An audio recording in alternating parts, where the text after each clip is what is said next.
It's 8:45 and that means we're live. I'm Chatham. And I'm Beck. Welcome back to Disco Vision. Today is National Pokemon Day. My favorite Pokemon is Steelix. That's a good one, Beck. My personal favorite is Sceptile, but if we're talking legendaries, Groudon is awesome. We just had a week-long midwinter break. I hope you enjoyed yours. I know I did. What did you do, Beck? I went to New Orleans, and let me tell you, it was awesome. There was lots of live music, art, and history. I was very impressed. What about you, Chatham? I went to Sonoma, California to celebrate my mom's birthday. I met a cool duck and got to spend time with my sister Bree and her boyfriend Gil. That's awesome. While everyone was away, hopefully everybody stayed safe from the sickness going around. That's right. We recently had a warning about a case of pertussis, also known as whooping cough. Everybody, please make sure you're taking the right measures to keep not only yourself, but the people around you safe. This includes washing your hands thoroughly, covering coughs, and just being cautious about sharing things that spread sickness. We also have a new Camas Community Ed spring classes that are now open. There are limited spaces to a list of classes. Art, chess, basketball, Legos, soccer, fitness, quilting, music, and many more. Check the Parent Square for more information. We have a strength and conditioning program for high school girls. You can check the link in Parent Square for more information. The sophomores just wrapped up their big catapult project, and here's Ben and Freddie with the results from their exhibition. Hello Phoenix! On Friday the 13th, the sophomores' final exhibition day happened. We'll see launchers of all kinds compete in various challenges, all of which were built by students themselves. Sophomores have been working hard since the beginning of the school year to build large wooden launchers. They gathered into groups led by a DEF captain who led the CADing and building of the launchers and ran experiment after experiment to ensure their launchers would meet the mark for distance and accuracy. Let's talk to one of the sophomores about their choice of launcher.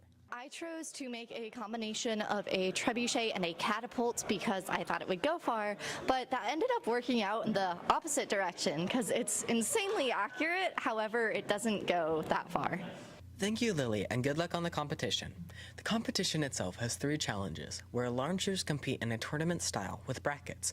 The organizers of our projects, their teachers, put a lot of effort and time into making this competition work. Here's Mr. Mackey's point of view on the situation. So I think the biggest challenge for the students was organization, making sure they had their plan to get all the materials and get their pieces cut to make the catapult. That took a little longer than anticipated.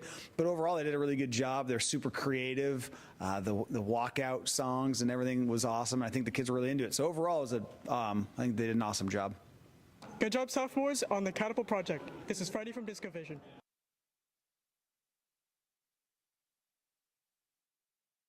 Thank you, Ben and Freddie, and what an awesome project. Shout out to all the sophomores out there for working hard to make awesome catapults, trebuchets, and ballistas. And now something I'm personally super excited for, our new anchor desk for Disco Vision.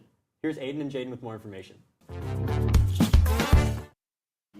Hello, Phoenix. A grant has given Disco Vision the chance to make a news desk. We have gathered footage and have interviewed various people in the workshop about it. We focused on gathering information on how this was possible and a look at what they did.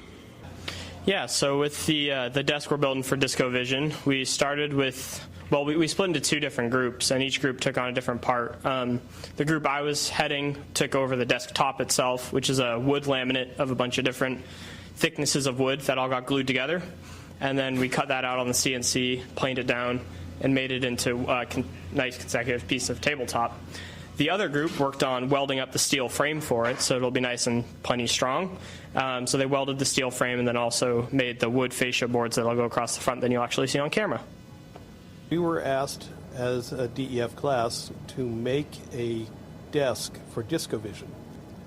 Now the desk was designed or thought up by Disco Vision crew, hashed through DEF. We went through CAD, a couple prototypes or a couple design prototypes where we communicated with Disco Vision about what they want to see in the desk. We're also using a tongue and groove flooring for the front valance or front panel. So we have another crew that is actually building that component. So it's all going to come together as one completed desk that you will see in Disco Vision. The people in the workshop were working hard on the desk. As I once and gathered footage, I had reported back to my teammate about how they were really collaborative and were working together diligently. We hope you notice and appreciate the new and improved news desk in our broadcast, and take a moment to appreciate our woodworks and metals classes. Wow, we can't wait. Looks super good, and huge shout out to everyone involved making the desk.